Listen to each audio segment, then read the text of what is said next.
The CIS benchmarks are secure configuration recommendations for hardening specific technologies in an organization's environment. Each benchmark is the product of an ongoing consensus project involving the generous volunteer efforts of subject matter experts, technology vendors, public and private community members, academics, and the CIS benchmarks development team.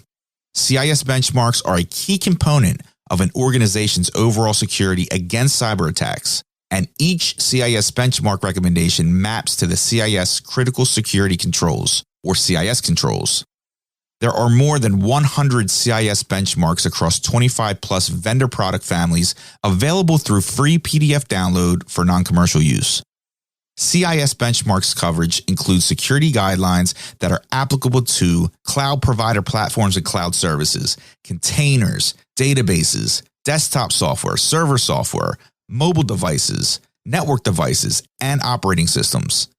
Learn more about CIS benchmarks by visiting CISECURITY.org/benchmarks.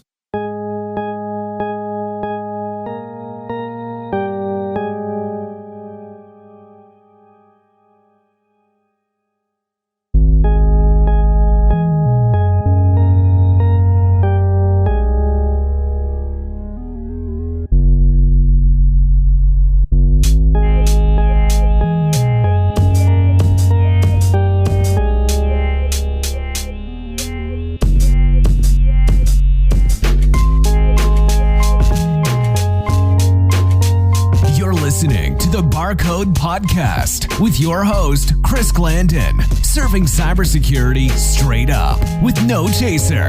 Let's hit the bar and grab a drink.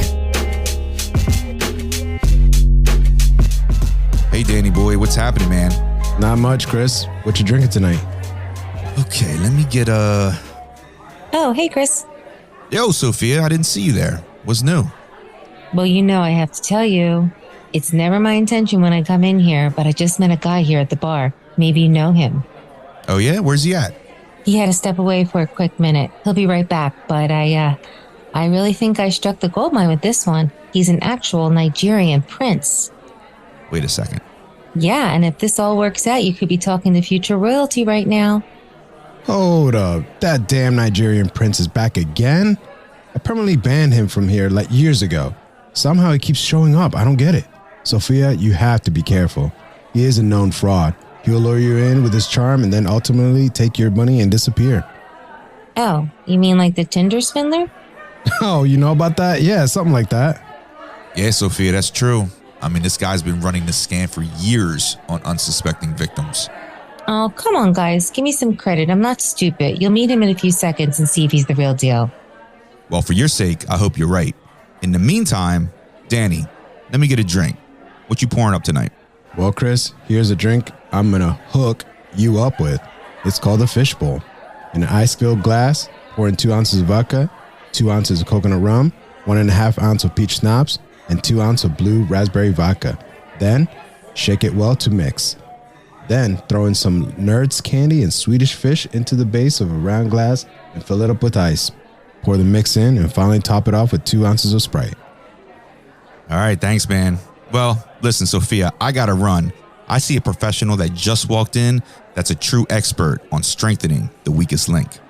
Whatever, you're lost. Have fun. All right, Chris. I'll see you next round. Hey, Danny, I'm going to tab out. Oh, shit. Where's my credit card?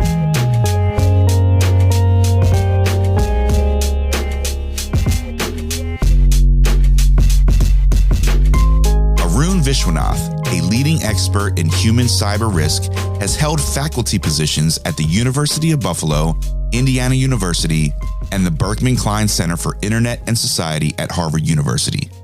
He's published close to 50 peer-reviewed papers on human cyber vulnerabilities and has also written for CNN, The Washington Post, and other major media outlets. Welcome to Barcode, Arun. Hi, it's great to be here, Chris. And I'm also here with my special co-host, Dr. Matthew Canham. And for those that don't yet know Matt has appeared on the Barcode previously and is an expert in cognitive psychology, social engineering, and the human factor of cybersecurity. He spent time at the FBI where he handled insider threat cases, managed their emerging technology program, and also consulted with their behavioral analysis unit. Matt, so glad to have you back on and able to join us. Oh, thank you for having me. Absolutely, man. So I first want to hit on a major issue that all organizations continue to face, which is phishing. In fact, in the most recent 2022 Verizon Data Breach Investigation Report, they stressed the importance of having a strong security awareness program in place, which, as we all know, is a critical element of securing any organization. 82% of all breaches recorded last year in 2021 involved a social engineering attack of some type, with cyber criminals leveraging email phishing as the attack vector in over 60% of those attacks. Arun, I'm curious to know your biggest critique of security awareness training as we know it and why it's not effective. You know, with the understanding of the problem that we have and the tool sets available in the product space today, shouldn't that metric reflect a more positive impact? Right. Hey, and before I begin, hey, I got to say a shout out to Matt for being on the show. So good to see you too, Matt. Let me just begin by saying, I think security awareness is not a bad thing. It's been there now. First, what do we even mean by security awareness? It's unclear as to what we're really talking about. And I just don't mean us. It just means, what is security awareness, right? I can tell you one thing. By now, everybody in the world is aware, if you use just awareness as the standard, of phishing, right? I mean, I can talk about 5 years ago, I was in some part of Indonesia. I was giving a presentation, and I talked about a Nigerian phishing attack, and someone raised their hand. In fact, I think a lot of people, by show of hands, said, hey, we know what this is. Is there someone who's not aware at this point or hasn't received one?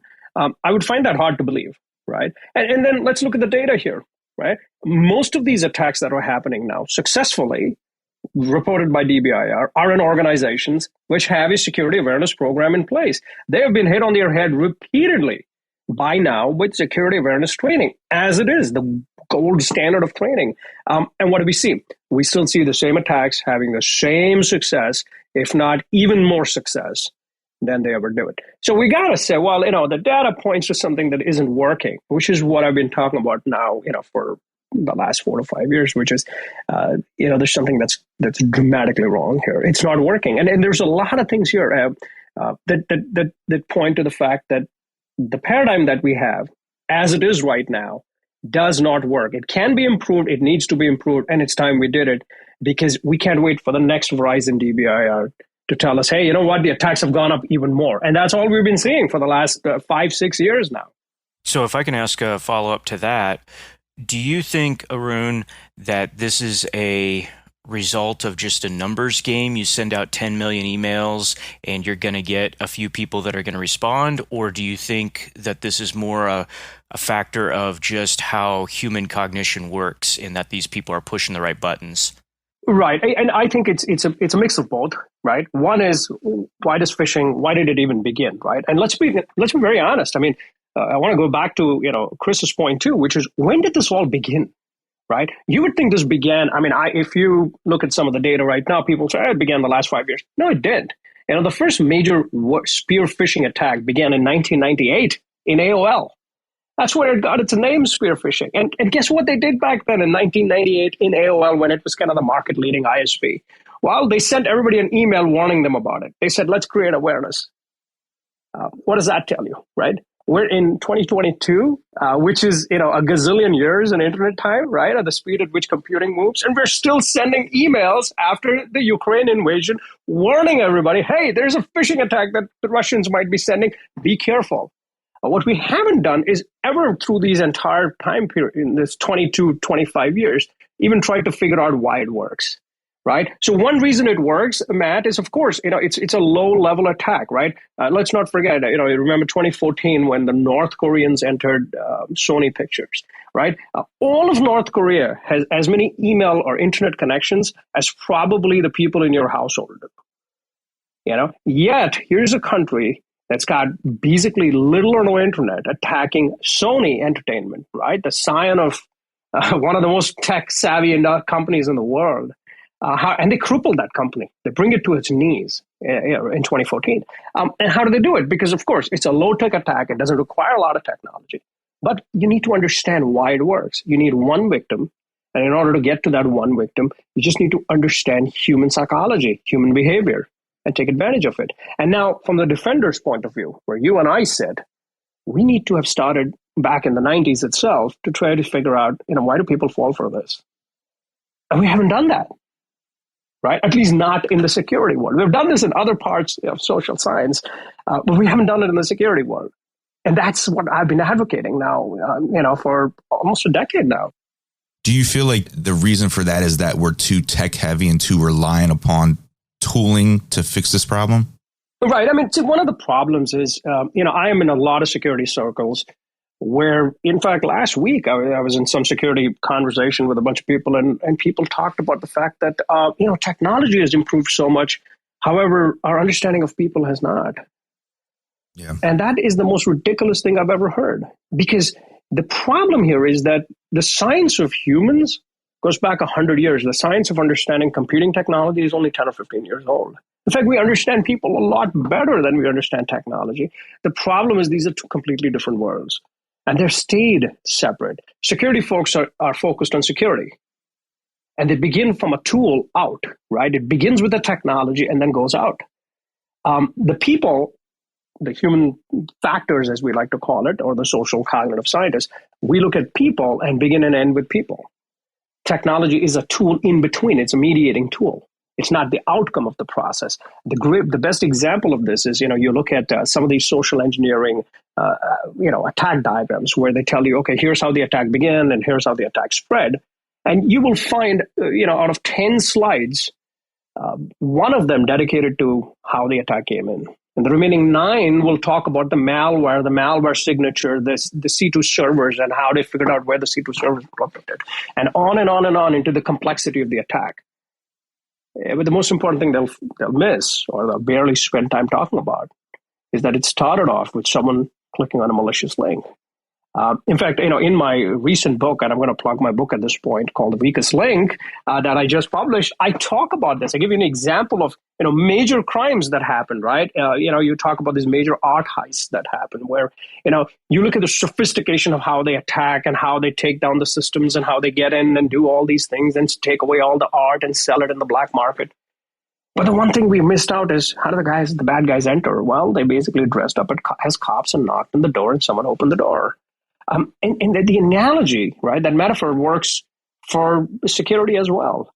Be it the OPM hack, which was at that time the biggest hack in the history of security in the United States, all the way to Colonial last year, or to the fact that a lot of people haven't talked about it. Bing's entire source code for Microsoft was released in February by a hacking group, again using social engineering in 2022. All of them use social engineering to get in. And the point is, again, you look at a company like Microsoft, you would think everyone there is trained. They're experts at this. They're the technical minds we rely on for security. So that's one of these issues we don't talk about as much, which is, the security folks work on the tool end of the business and they start working on tools outwards, and the human end work on humans with the tool in between as just like a little thing that's an irritant in between.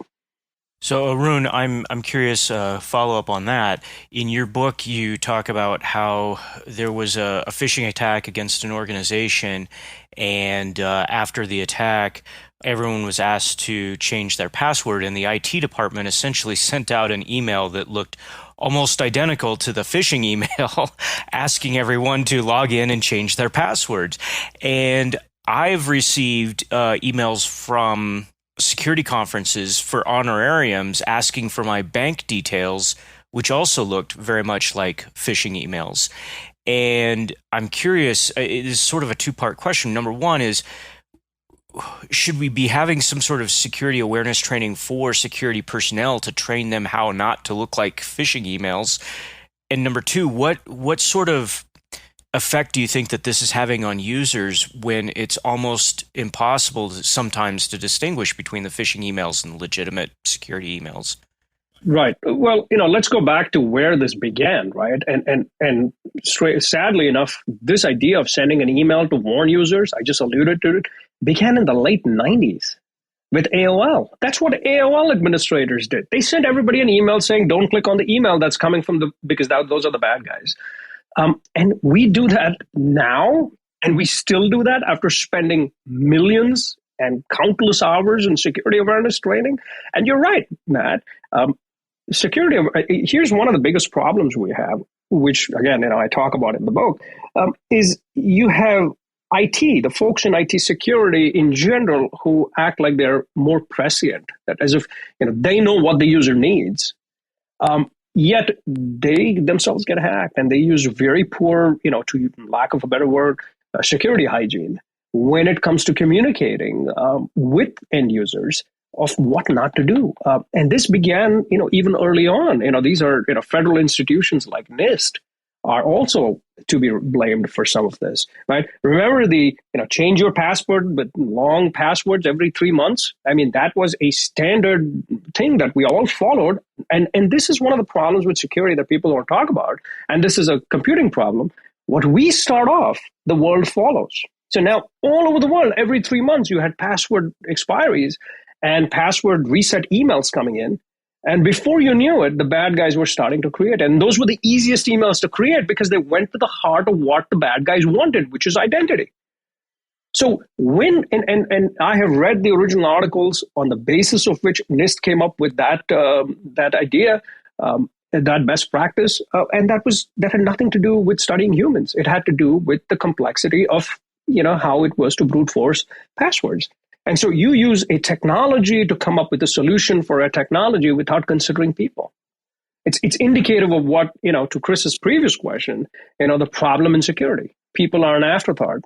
And if you don't consider people in the mix, then you have this problem where, you have IT folks who are not trained in any element of understanding humans, dealing with humans the way they would deal with any other, patch, which is, hey, let's just send an email and tell everybody about it. And then, here's an email that's coming in that looks just as bad as the one that came out. In fact, I've had examples, I believe after one of the credit monitoring bureaus were hacked, where the bad guys' email looked better and more formal than the email that was coming out from, the credit monitoring agency. In fact, if I was, a victim, I would have clicked on their email because that was how good it was.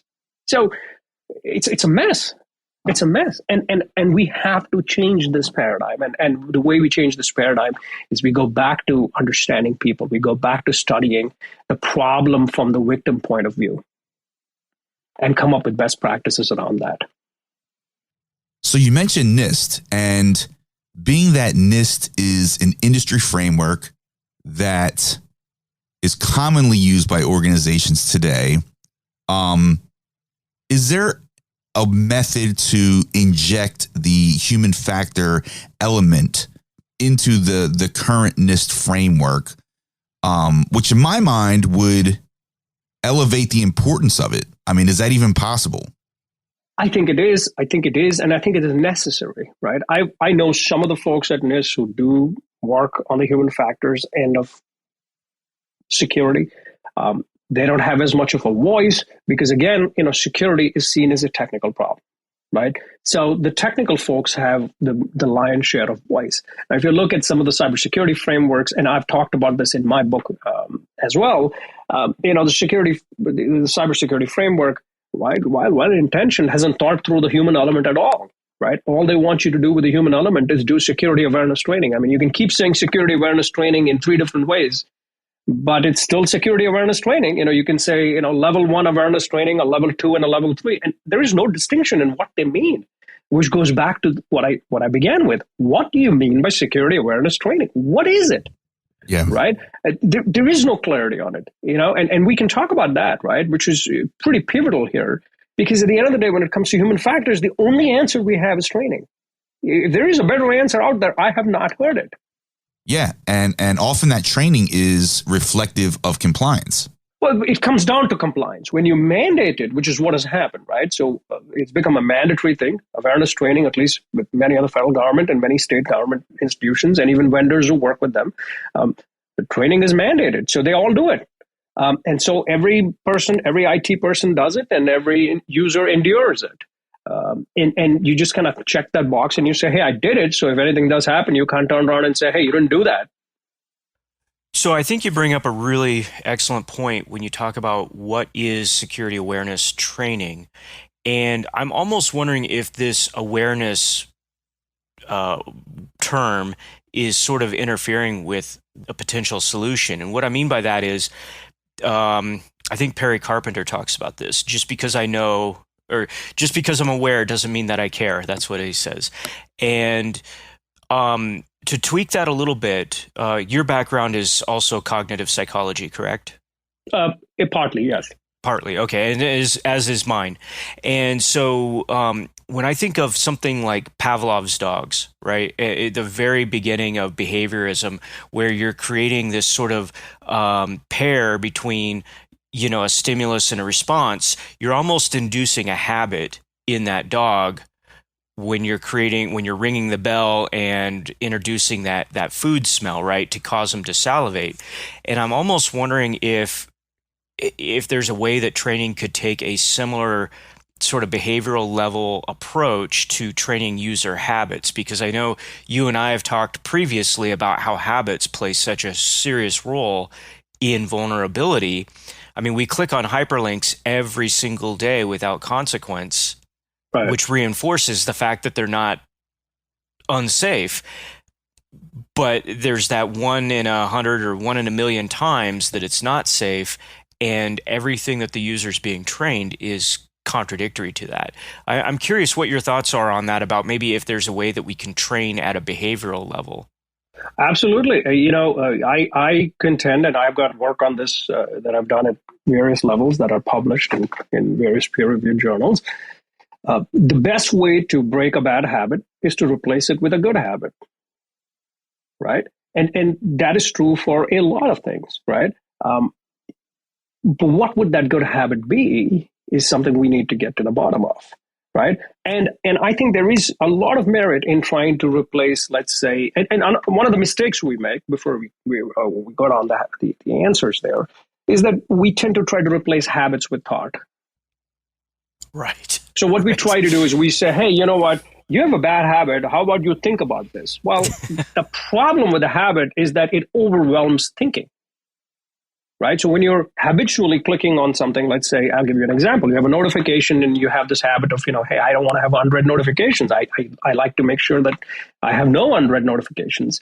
And you replace that with, you got to think about this. Be mindful. It's not going to work because habits are easier to trigger. Right. That's why they are there. They make it easier for the mind to kind of get done with the task. Thinking is harder. Right. It's an energy intensive process. So the best way to replace that habit is to replace it with a good habit. And what could that be? It could be as simple as taking away all notifications. So the system does not provide numerical notification counts. See, that's a system level way of trying to deal with the problem. Or at the individual level, you kind of, separate their inboxes so they have less incoming notifications coming. Right? Now notice that each of these are at different levels of interventions, right? So we're either intervening at the individual micro level for the user or at the system level for everybody. Right? What is the right answer? It depends on the person or the user. And this is why you need those user level analyses, right? And habits, while they're important, right, are one element in it. But let's not forget that there's a lot of things that we think about that we don't do, and a lot of things that we do that we don't think about. So what about the things that we actually think about and didn't do? Is there any merit to those thoughts that actually would have revealed deception in those individuals? And we need to get to the bottom of that. So we need to get the entirety of this, right? So yes, awareness, to Perry's point, yes, awareness, and I have talked about this, right? Awareness is a very low bar, right? But there's more to this, right? There's the thoughts, the thoughts and the actions that are mindless, which is the habits. So the reasoned actions, the reasoned thoughts, the thoughts leading to actions, the actions that are happening without thought.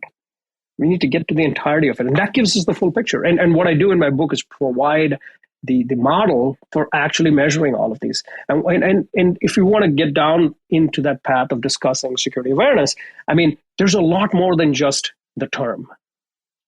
right? And I talk about this, I talk about 5 things that are pretty problematic right now, right? And the first of them is that what is the standard for a security awareness test? Like, what is a phishing test?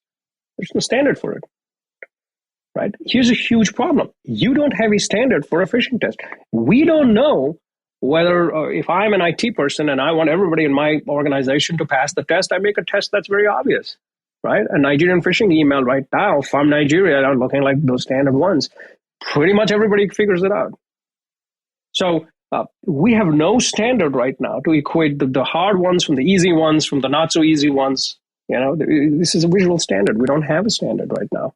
The second one is no one can tell why someone fails, right? We don't know why these people who either didn't click or clicked did what they did. We don't know the why. We surmise based on clicking. But like I said, clicking is a behavior. And it's just one aspect of a reasoned action, right? What are the people who almost thought about it, but, forgot to do it or had something else come in their way? And the people who inadvertently never click on anything. They just, ignore them all, right? The third is, there's a ceiling effect, right? Everybody who's ever done security awareness will tell you, hey, you know what? There's that percentage of people that always fall, and sometimes it's a different percent. And no one can explain why. This is like one of those hidden truths of security awareness, right? This is beyond just the terminology. The fourth is, what's the standard for awareness? That's the terminological problem, right? When is awareness enough? Can anybody tell me that?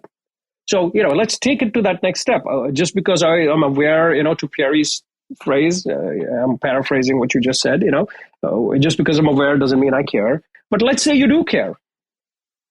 How much should I care? Like, what does care mean? Does it mean that, I'm an expert on C++, JavaScript? I mean, do I need to know how a C2 server works? Do I need to know, how to read, keyboard signatures to understand what is the standard? And no one knows, right? It's a standard that somebody in IT sits back and says, well, these are the things you should minimally know. But where do we come up with that standard?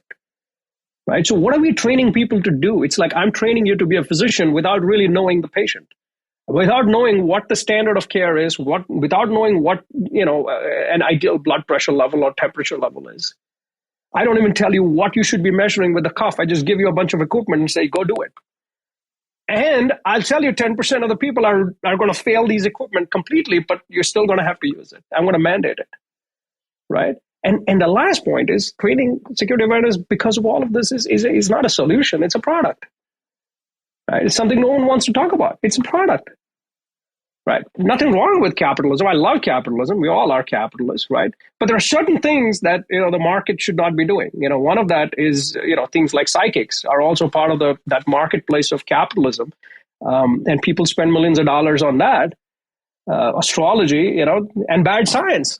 These are the 3 things I don't think the market does well, right? This is where people like you and I, all of us come in, where we have to say, wait a minute, hey, we got to think this through and say, is this bad science? It's not bad science. It's very poor science. Yeah. Well, and to your point about the blood pressure cuff, and it comes to your last point as well, is even if you don't know what to do with that cuff, you'll still come up with a number. Absolutely. Have you seen those ghost hunter shows? I mean, there's a gazillion of them walking around with all kinds of equipment. They have no clue what it is, but it goes off. And they quickly jump to quick conclusions. It's like, wow, how is it that these equipment work? Because no one has any clue how these things are supposed to work. There's no question on tolerances. That's pseudoscience, right? And we know it. All of us know it. But when it comes to things like security awareness, most people don't even know, because it's kind of like, it's technical, and, you keep moving the goalpost, and no one really tells you the insights of what's going on. And the vendors kind of dictate the ceiling effects. I've had these meetings with organizations where I'll come and say, they'll have some vendor come and tell them, oh, you're supposed to get in your first baseline test about a 10% victim rate. Where did that number come from? It came from us. Well, that's your blood pressure monitor, basically, the guy saying, trust me on the numbers. Yeah, that's very interesting points. And these are points I don't hear people bringing up enough in the security community, but I think you're spot on. Agreed. Yeah, and you mentioned changing habits. And I think that end users change habits or they develop habits in different ways.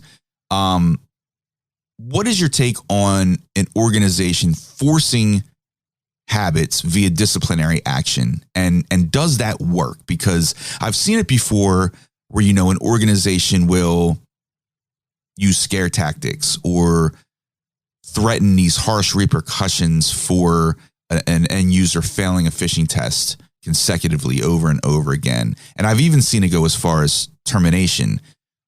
Have you seen this actually work in a situation, or do you feel like that's overkill, that these organizations are just approaching this entirely in the wrong way? Absolutely. I have an anecdotal story about this, and I write about this in my book. There's a company, name that I will not name, in the federal government, and agents in the federal government that was doing exactly this, right?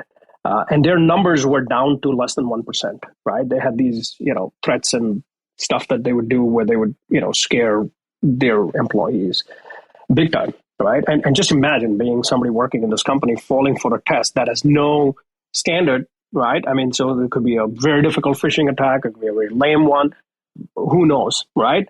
And you don't know when they're coming, right? So it could be, and this particular organization had already done this for 2 years. So they had done many tests over a period of 2 years. They were using a security awareness package and all that stuff. And, the CISO, saw one of my talks and called me in, and he said, hey, I got a little bit of a problem. I have this ceiling effect where we have a few percent of people who are constantly falling. And since you talk a big talk, why don't you come and tell me why this few percent is falling? And I love the fact that, he's a super open-minded guy, very cool. Really, I met so many cool people as I've been doing the research for my book and all the security work that I've done. People who really want to know that everybody, who is in security, they really want to get to the bottom of it. They know that there's something inherently problematic in the models that they're working with. And so my usual thing is that, listen, I'm willing to come and check and see, do a sort of an audit. However, I got to do the phishing attack. I'm going to design it, right? You can design it. And so I designed a phishing attack using some parameters that I talk about in my book. I kind of give you the model of how you want to think about a good phishing attack. Whatever that word good is, it's qualified in that book. And I sent that attack, and you won't believe it. Within 24 hours, the phishing attack the success rate, the victimization rate, as in click-throughs, were 5 times what they had experienced. Now, what was going on here, right? So we did a follow-up survey, and we talked to a lot of people. We guaranteed anonymity, and we talked to people. And first is, most of these guys had figured out what those attacks that were internal look like. They figured it out. That's why they were beating their own tests. And the second thing that they were doing was they were telling each other about it. And the third thing people were doing was they were not opening their emails on many days of the week when they were like, okay, you know what? Let's just wait for 2 days. If it's a phishing attack, it's not going to come back. Yeah. See, they figured it out. You start punishing people for low-level behavior that has no, they can basically, if you're working in a certain organization, you can say, you know what? I'm not going to check my email. I'm going to use a private email for the more important work that I have. And you see this in a lot of organizations. Much of this is never accounted for in any awareness exercise. So these ideas of, hey, somebody talked about court-martialing people. I was like, wow, that's ridiculous. Let's add more insult to the fact that we don't understand our patient, and let's scream at them even more. It is blame them for the problem because we have never figured them out yet. And that's the problem, right? If the pill doesn't work, you keep giving them more. And then if they take all of it and still continue to be sick, then we tell them it's your fault. Now you're fired.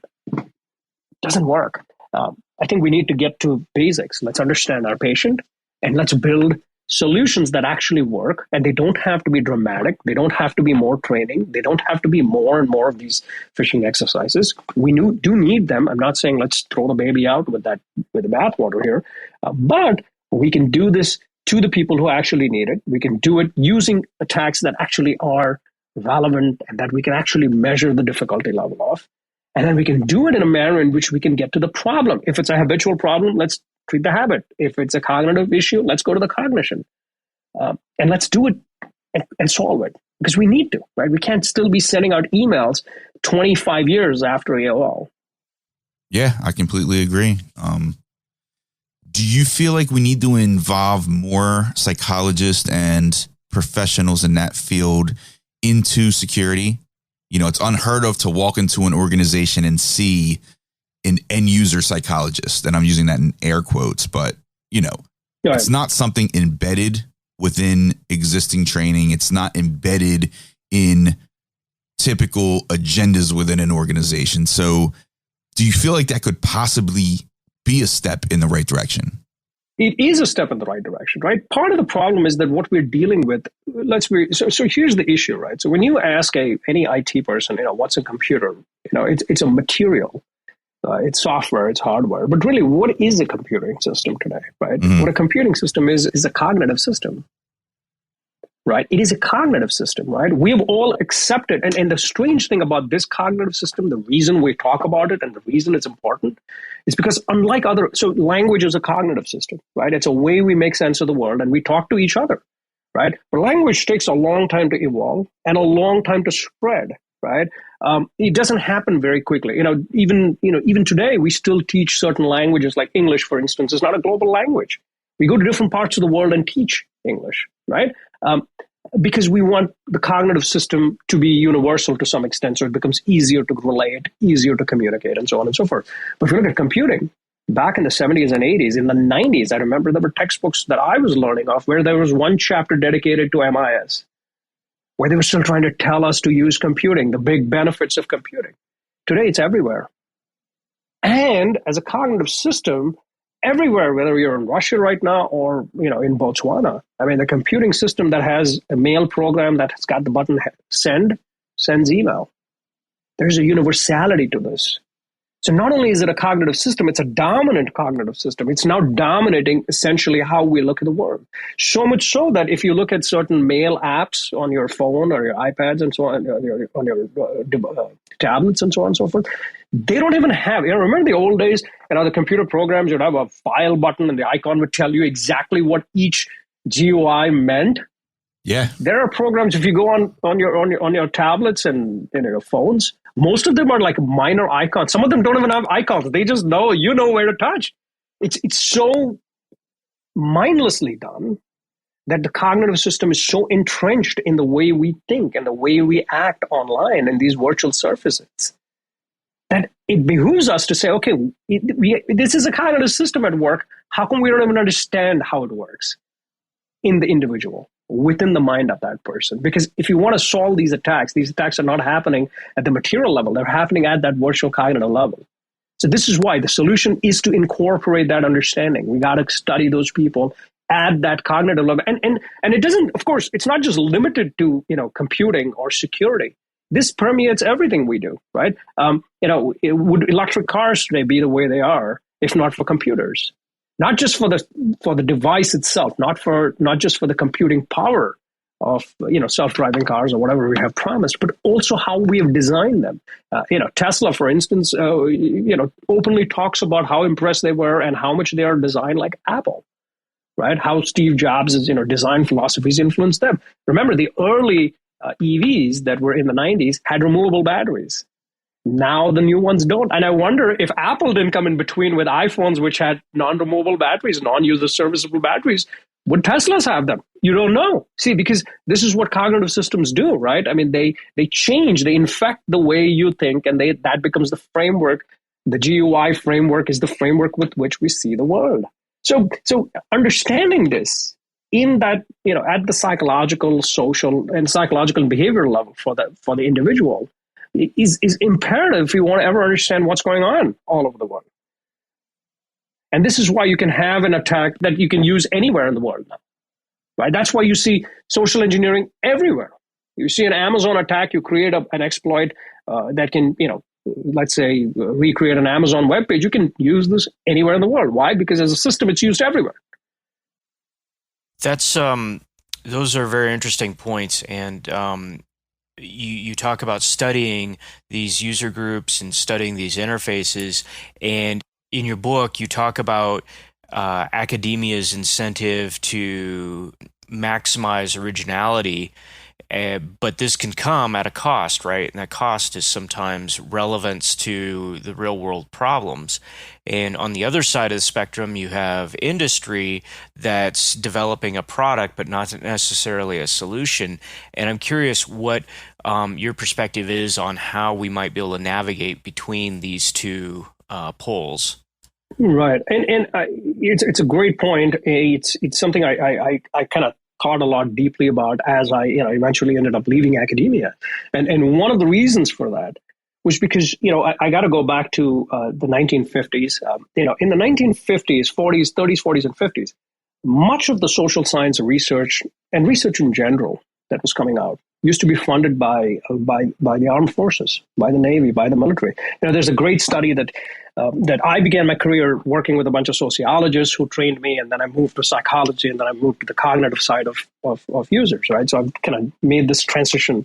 But there's a great sociological study that was done in the 1950s, which you could probably never do today, where the U.S. Air Force used a plane. This happened in Washington State, and they used a plane to drop leaflets on towns.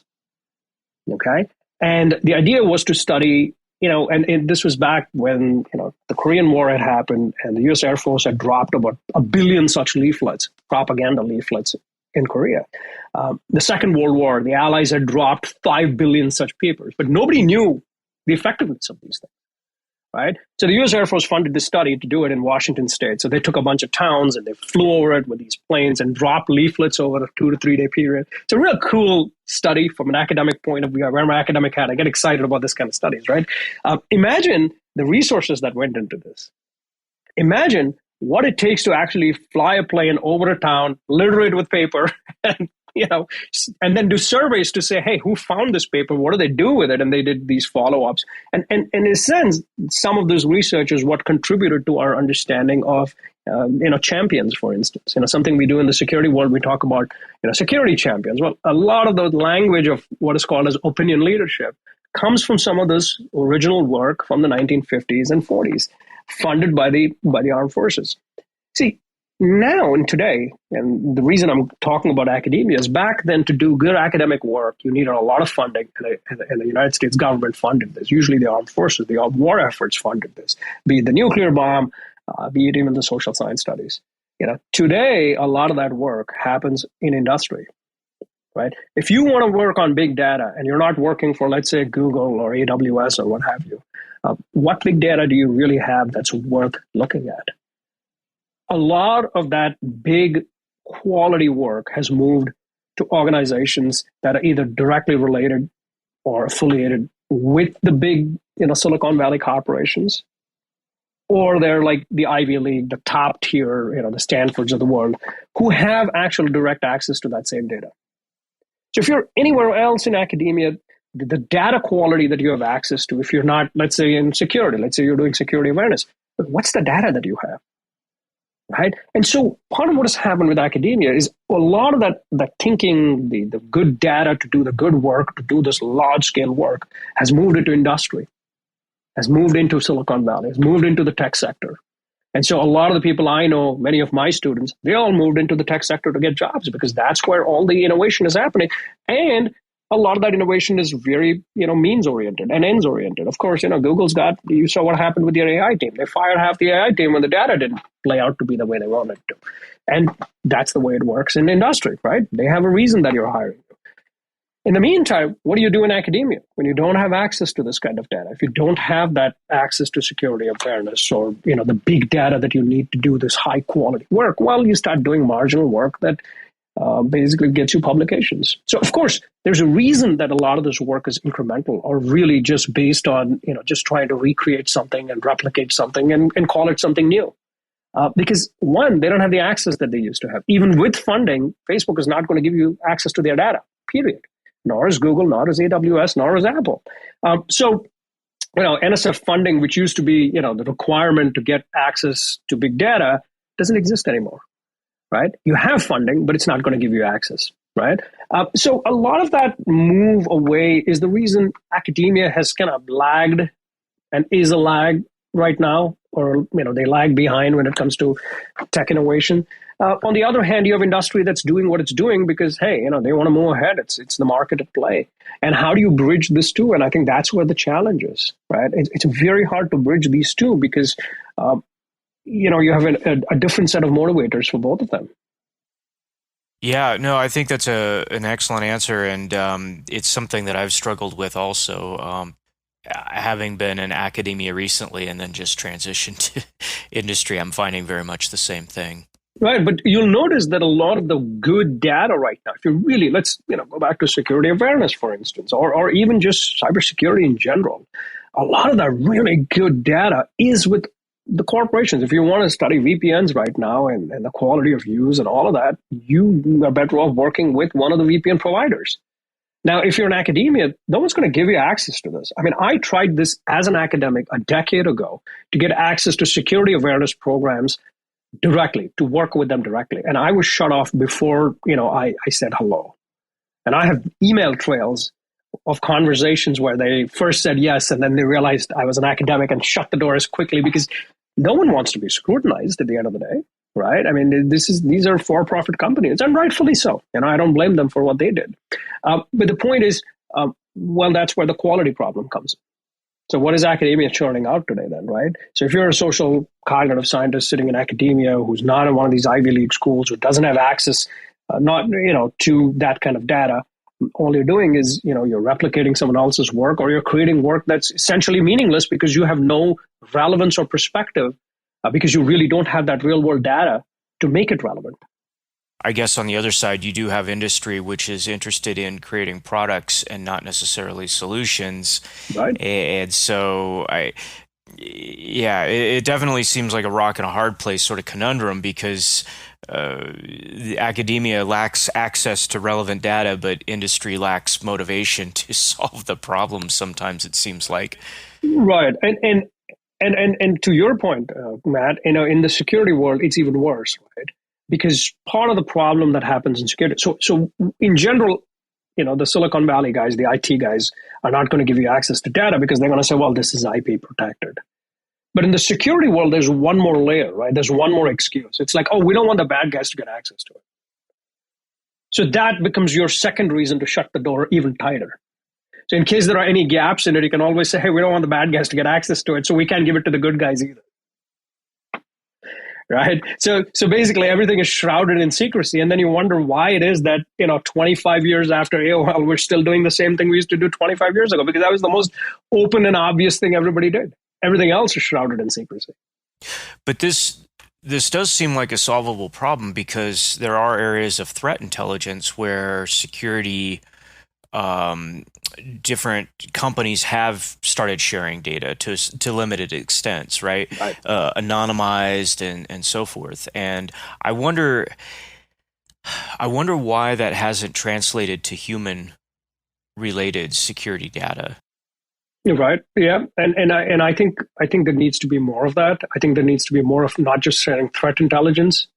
I think part of threat intelligence sharing was forced to some extent, and to some extent incentivized with liability reform, right? But we got to do the same thing for human, right? There's actually no incentive for doing it right now, so they're not going to do it, right? You have to either incentivize it or you have to kind of force this. There's only two things that we can do. Either you kind of sweeten the pot and say, hey, here, share your data, or you say, hey, share your data or else. And neither of that happens at the human end. So we still don't know what it is. Do you think that necessarily has to be through governmental regulation, or do you think that the insurance industry might be able to incentivize some of this? I think the insurance industry holds the key to this. I don't think we can regulate our way into this. I think there's enough. It's already cost enough, right? So for instance, if you look at breach notification laws, it has brought lawyers into the mix, right? So the moment you kind of come up with a regulatory framework, what happens is you have a bunch of corporate lawyers who jump in. And so if you look at how notification happens today, it happens exactly to the letter of the law rather than its intent. And this is going to happen the moment you come up with a regulation. Everybody will comply with the letter of the law rather than its intent. Its intent was meant to inform us, so we were prepared. But basically what has happened is they basically will tell you the bare minimum of what happened, and what's the solution to all of this. They'll throw some credit monitoring, and that's about it. So by now everybody's got their credit monitored, right? I bet you every one of us has received some breach notification, and have got I have kids who are 6 and 13, and they all have credit monitoring for free because all of their data has been stolen. But that's the extent of it. And the better way to do this would have been to invert that and just give everybody credit monitoring to begin with for free, take away the incentive, and give it as part of our insurance framework. Just imagine what would have happened if we did that.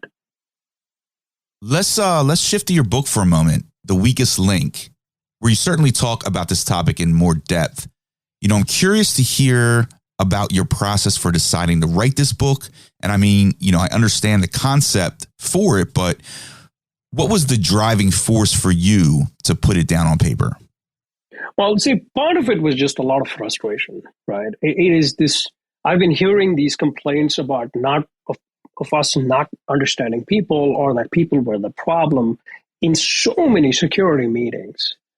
And I still see it, right? There's still, you go on social media, on LinkedIn, for instance, and there's these conversations in security groups that I belong to about our lack of understanding of people. And if only, people would, step up, and users would step up, and on and on and on it went.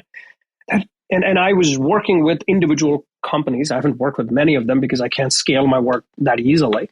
I got to a point where I said, wait a minute. And there's this, every time I go to Black Hat, I have all these emails and from people asking me for the methodology and measurement, and on it goes. And I said, hey, rather than, keep emailing everybody one at a time and convincing one person at a time, why don't I just put it all in a book and put it out there? So, and this is more, if you notice, the book, The Weakest Link, is kind of written for the security community. It's not written for an end user. It's written for the security community to take it and say, hey, here's a way to think about users. Here's the science on users, simply put together, so we can at least understand what we know about users, and we know a lot. And there's a lot of strategies here on how you could incorporate this, or even think about the inadequacy of what your awareness programs are, or your cyber hygiene programs are, and what do we mean by all of that? How do we measure these things, and why do we measure these things? So I wanted to put that all into one cogent, one kind of reference point, rather than sending people to various papers of mine that were hidden behind paywalls that I don't control. Let's put it behind one little book and say, hey, go, here's the reference for it. And that was it. So the idea was, coming out of this frustration of trying to, go and talk in security meetings about wanting to study humans in 10 minutes, where, they were like, okay, then we got, 15 other security folks talking about C2 servers and zero trust and on and on and on the terminologies go. I said, hey, well, how about, I come in 5 minutes, talk about my book and let you read it. If you're interested, then you'd get to it. And you mentioned the security community. So it doesn't sound like to me that this was written with any particular individual in mind. So anyone in the organization can really pick this up and take something away from it.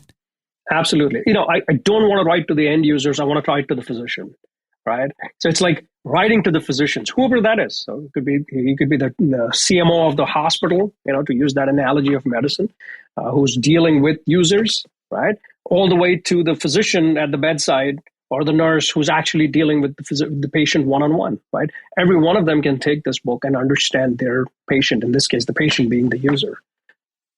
One of the things that I noticed about your book early on that's very different than other, similar genre books that I've read, is that you spend 1 or 2 chapters talking about the criminal community and kind of how that evolved and propagated. And I'm curious, so we've seen con artists in the early 20th century, right? We had the gentleman that sold the Brooklyn Bridge repeatedly, and you talk about the evolution of 419 scams. Mm-hmm. And I'm curious what your perspective is on how that community helps the scams themselves evolve. I mean, are these people comparing notes and learning from that, or how does that help the attackers become better at what they do? Absolutely. Look, the attackers. So, I talk about 4 things, right? What creates social engineering and what kind of foments social engineering, right? One of it is what I call the information environment, right? The information environment in which we exist, and we alluded to some of this earlier, right, is that companies basically, are complying. And they're complying with regulation. So they do what is required by the letter of the law. That's about it. They share data based on just what they need to, not to help anyone, but to make sure that they don't get sued or they don't get some penalty from the federal government or the state government, right? So there's a lot of concealing data that happens in the information environment from organizational perspective, right? So you can have a ransomware attack, and this is happening even as we speak, right? You'll have a ransomware attack in one town on one street, and the same ransomware attack will hit the next town on the other street. Without one telling the other, about 5 months later, you'll find out it was the same malware that was just going around in circles. So why is that, right? And one of the reasons is we're all trying to play, the data close to our heart. These guys don't have to. They can learn from each other. They can teach each other. And they can be open about it. So, for instance, there are phishing kits. APWG did this report, the Anti-Phishing Working Group, of full phishing kits that are available from syndicates that are out there. Black Access, I think, one of these syndicates, and I talked about it in my book, which sell a full phishing kit. So all you need to do, or anyone bad guy out there needs to do, is download the thing, pay a license fee, and essentially use it like software. It's basically a hack as service model. And this is happening everywhere, right? India is an epicenter for a lot of phone-based scams and tech support scams, right? They've had a huge, vendor market, and that vendor market, when it lost a lot of the back office processing business, turned into phishers and hackers and vishers and smishers and all the terminologies that are out there for social engineering.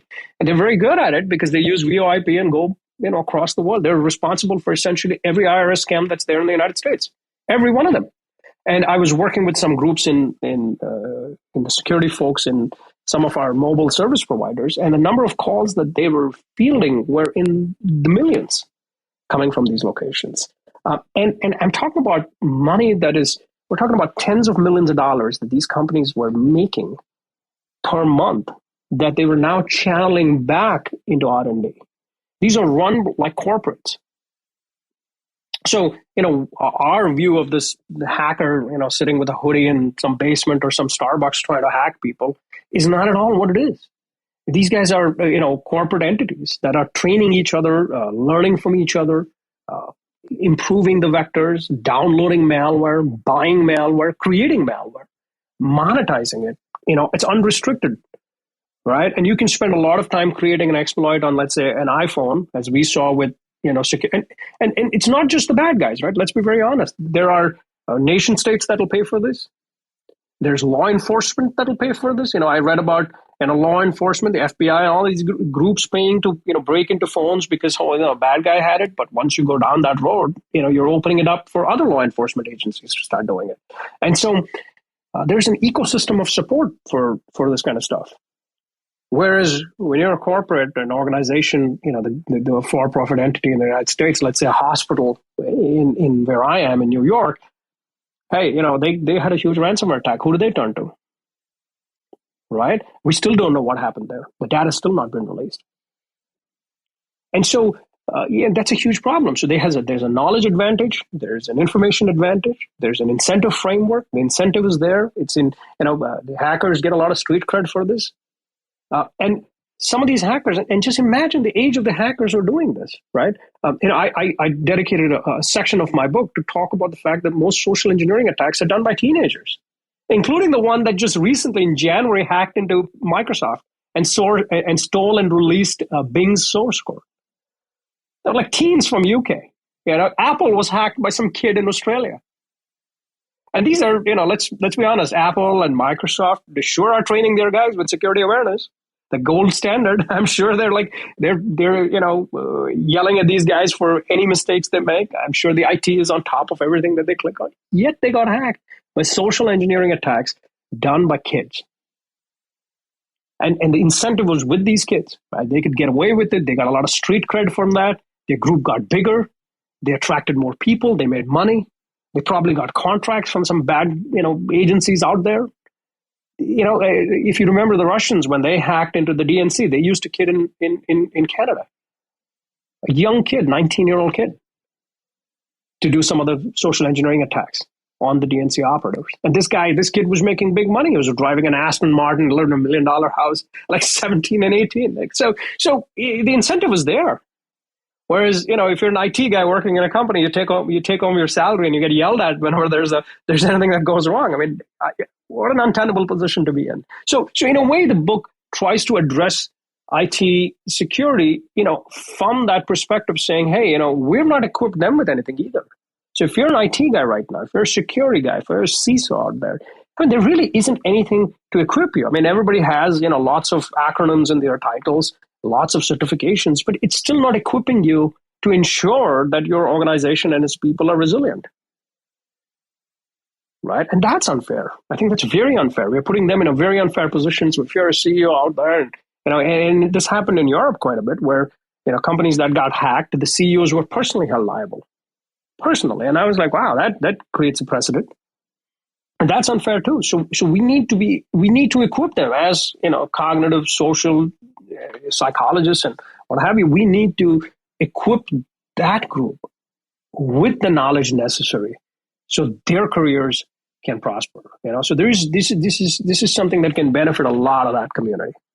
That is our community, the good guys out there. Yeah, for sure. For the listeners that are hearing this right now, where can you direct them to find your book? Is it in stores? Is it strictly online? Can you point us to a link where we can purchase it today? Yep. So the book is called The Weakest Link: How to Diagnose, Detect, and Defend Users from Phishing.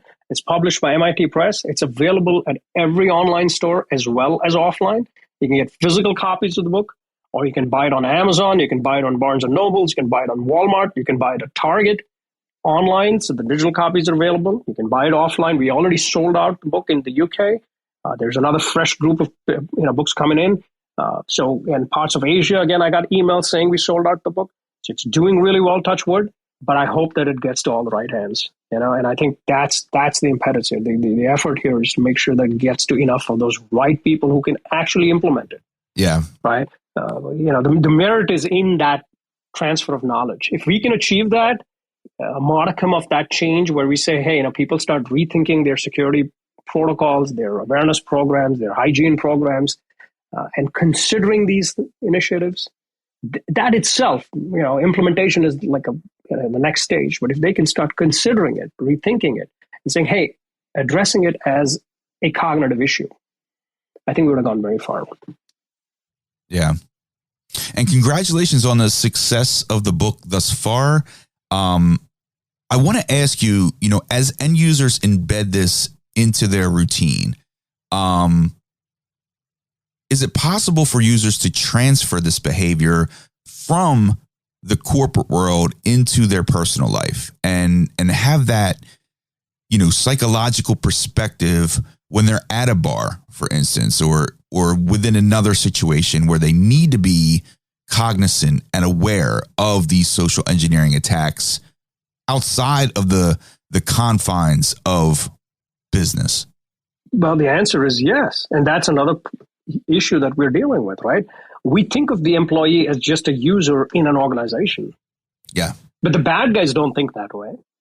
It's just the IT folks, the security folks, we look at it and say, oh, here's a user in the organization using a device or a series of devices or a workstation or what have you. But the bad guys are not thinking about it that way at all. They're unencumbered by any of these ring fences that we think we have around them. So, yes, good habits can translate out, but so can bad habits. So can a hack, right? So can the fact that you have data stolen at one level be used to infiltrate you at another level. So if I can steal something from you, let's say from your Wi-Fi password at home, or some access gateway that I have to get into a system there, I can infiltrate your work device that you bring to home or that you use from home, right? We never consider this, right? And we never consider the scale of the operations at the back end when it comes to some of these organizations. So if you remember, I think last year or the year before, I was talking about this in Voice of America, where we had this company in China that had aggregated data from various breaches of Americans and people from different parts of the world. And what they had done was they had taken data sets that they had found in all these different breaches with passwords, emails, preferences of not just the individual, but of his family or her family, spouses, friends, relatives, and they were building that data set out. And the data set was basically, it was a Chinese military sponsored program, where what they had done was, and I'm sure a lot of that OPM data ended up there too, where, they had built these massive databases based on answers to security questions, which I think are ridiculous, right? As a security protocol, I think security questions, knowledge questions are the worst thing you can do, because once they're hacked, I can repudiate it. I can't change my mother's maiden name if I put it in there. And once it's hacked, it's over, right? And we do a lot of these really bad practices. And they had answers to all of this in this huge, vast, mineable data set. I believe the name of that agency company was Xinhua. I may be pronouncing it wrong, but out of China. And so we never consider how this data can be used, right? So this earlier, as I was promoting the book, I put together, I have this concept of degrees, right? When I say, how many degrees separate you or I from a hacker, right? Rather than thinking about the user as somebody who works at a company who uses a device, which is how we think about it, right? One way to think about people is to think about them as how many degrees separate you or I from a hacker, from a bad guy, right? And how do you quantify that? So we came up with a quiz. I mean, it's not entirely scientific because the data in it is still being aggregated. But the idea here was to say, if I take someone like, let's say, Matt, how many degrees do I need to get to if I was a bad guy to get to some data set of Matt that would give me access to his device? Right? So each step that I have to take is a degree, right? So I'm using the word degree. Remember that 7 degrees separating 6 degrees of Kevin Bacon. 6 degrees of Kevin Bacon, right? 6 degrees of Kevin Bacon. So it's the same concept, but I'm using degrees. Now remember, 6 degrees comes from Duncan Watts' Small Worlds research, right? So this is research that said how basically what they did back in the 70s, I believe, it's a Harvard study where what they did is they asked random people in Wichita and Kansas and so on, they gave them a sheet of paper and a package, and they said, okay, drop this to another person that they didn't know. And what they found was most people required around 5 or 6 other intermediaries. Like they'd go to the post office to find someone. Package had to be taken hand to hand. You couldn't give it to a mail carrier. So you take that same concept from the hacker's point of view and say, okay, how many steps does it take for a hacker to get to Matt's laptop? Right? And so each is a degree. So we created a quiz. And in fact, I'll send you a link to the quiz. The quiz is still available. Of course, it also links up to my book. It's on LinkedIn, but I'll send you the quiz link. And the idea here was, the fewer the degrees, the easier it is for the hacker to get to you. And some of the things that define it is, has some data of yours been stolen already? Because that's a degree, right? That's a huge step. Because if you already have a degree of data out there, a modicum of data out there, I already have some information about you that you don't know I have, or you forgot that I have. Because, if you think of something like OPM in Matt's case, I mean, the depth of that data is just phenomenal, right? It's unbelievable how much data they had, and that got stolen. So, of course, it's also what kind of data got stolen. That adds a degree. And so you can count the number of degrees separating you from the bad guys. And that gives you a different way of thinking about vulnerability, right? So we can think about, we can't ring fence everybody the same way, but the people who are very, very close to the hacker, where the hacker is just like 1 degree away from you, this is a person that needs to do a lot of things to safeguard his or her data, right? So these protections have to be much more in depth, and they have to permeate not just the work environment, but maybe even their household environment. Or wherever they go, they go to the bar with their laptop, for instance. Well, that's something we need to make sure that, we ring fence that, you use a, authentication key, for instance, a physical token if we have to, and do things that you may not do if you were someone who was, let's say, 4 degrees away from a hacker. Yeah. Right? Yeah. But this is just, a different way of thinking about it. So we're basically changing that paradigm of where we think of a device as the problem and the device as the conduit and the user is just somebody who's just another one of those things in a mix. So right now, if you look at how users are constructed in the security literature, we look at software, we look at hardware, we look at user, and we give each of them the same amount of value. In fact, the user is given even less value. Right? We're more focused on software than we're most focused on, RAM leakages for like DRAMs and stuff. So that's a hardware that we focus on. We focus a lot on software, code integrity, and so on and so forth. But when it comes to user, there's just like one little thing we do: security awareness. No, we're not. Right? So here we kind of change that around and look at the user in terms of degrees of separation. Interesting. Right? Just a way to think about it. Right? So these are different ways to say, what is vulnerability at the user level? Right? Is it just a phishing test that we have to do all the time? Is that the only thing that we have? Not necessarily. We have other ways of doing this. And if you ask anybody right now, they don't know what it is. Yeah, very interesting perspective. So you mentioned you're based in the New York area, correct? Yes, Buffalo, New York. Do you have any cool bars in the Buffalo area? Like anywhere unique that you would, direct outsiders like myself if I were in town? I would send you we have a ton of microbreweries. I'm sure it's the same everywhere now. But, we have a lot of local breweries that have opened up. I love local breweries just because it's our water, right? So I go to a bar called Resurgence, which is a microbrewery around here. Highly recommend it. And of course, hey, when you're in Buffalo, you got to go to Anchor Bar for the wings. Okay. Not for the bar, but for the wings, because that's where they invented chicken wings. Is that the actual venue where they invented it? This is the actual venue where the chicken wings were invented. Interesting. Okay. It's an Anchor Bar in Buffalo, New York. It's about 2 miles south of where I am. And I got to tell you, their wings, I've had wings. So one of the things we do in Buffalo is wherever we go, we try their wings just to see, hey, is there anybody else who can do this right? I got to tell you, no one does it as well as we do. Nobody. And I'm telling you, I've gone everywhere, around the world and had wings. I think the only country that even does wings close, forget the cities, in the United States. It's not like buffalo wings, but I'll give them a lot of points, is the Korean wings. I mean, they're the only guys who can do wings that are crispy and different. And you can say, hey, these are wings I can have with bar food. But other than that, we do wings better than anybody else does. Buffalo wings, we have it with blue cheese. Anchor Bar is the one who, they created it right there. The woman who created it, who passed away, I think the family still owns the bar. It's called Anchor Bar. And that's the history of wings begins in Buffalo, New York. We sell more wings and eat more wings than I think anybody else does in the United States with blue cheese. Well, I can put down some wings, but you're telling me like the wing stop down the street from me, it doesn't compare. Okay. Doesn't compare. Nor does Buffalo Wild Wings, which has nothing to do with Buffalo.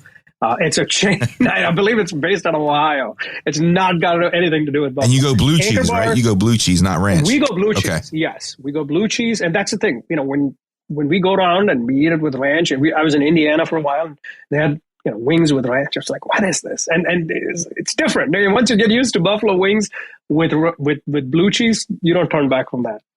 And it's wing season. It's about to begin, right? Football season begins in a week. It's always wing season here, but football season begins in a week. Resurgence is something I would highly recommend. It's a local microbrewery, one of many that we have. A huge booming population of microbreweries here, so it's a fun town. So come on down anytime. Matt, what is your take on wings? Are you a wing fan? I'm kind of so. Maybe I just haven't had the right wings yet. I need to come out. You gotta get the Buffalo. That's why. Buffalo, yeah. That's come on down to Buffalo, guys. You eat our wings. I'm telling you, it is just. I could be there in like 6 hours. I'm telling you, come on down. Hey, I'll tell you, it's worth the drive because I was in DC last week before last, and I had some wings just because I had to. Doesn't compare. Yeah. It was awful. I was like, my God, my daughter was with me, 13 years old. She was like, wow, they don't make wings like we do. Yeah, there's nothing like a bad wing. Nothing like it. I had to come back here and redeem myself. I had to go to Resurgence. I had to get alcohol. Then I had to go to Anchor Bar and have wings. So you needed a resurgence. I literally had to redeem myself and just get my taste buds to go back to what it's used to eating. Hey, I just heard last call here. So do you have time for one more? Absolutely. Go for it. If you decided to open a cybersecurity themed bar, what would the name be? And what would your signature drink be called? No, that's a good one. I honestly haven't thought about it. I'd probably call it The Weakest Link. There you go. I'm plugging my book. I love it. I would call it The Weakest Link. And I'd have some kind of a security test. And the person who fails it has to pay for everyone. Ooh, I like that. And we have to do something in that line, right? It's what else can I haven't thought this one through, but that's the only thing that comes to my mind. Whoever fails the test, everybody who has to walk in has to do a test. And if they fail the test, they got to buy. Yeah. Yeah, back to those security repercussions, right, of failing a phishing test. Except you're buying beer. That's right. But hey, nothing like alcohol, right? It's a great incentive. And you get to talk about it. Why not? And what would your signature drink be? Yeah, that's a good one. I would call it a 419. After the name of the Nigerian penal code on which the phishing attacks that came from Nigeria were named after, right? The penal code was called 419. Yes, that's it. There you go. We call it 419, and that would be the drink. The signature drink. Signature drink, that's it. I'm sold. There you go. I love these questions. I haven't thought these ones. Well, Arun, thanks again for joining me, man. I advise everyone listening to go check out the book, The Weakest Link. And Matt, thanks again. It was great having you on again and having you share your knowledge as well with us. Thank you, Matt. Thank you, Chris. This was a lot of fun. Thank you. Can't wait to do it again. All right, guys. Well, thanks again. Take care. Be safe. Oh, you too. Thank you.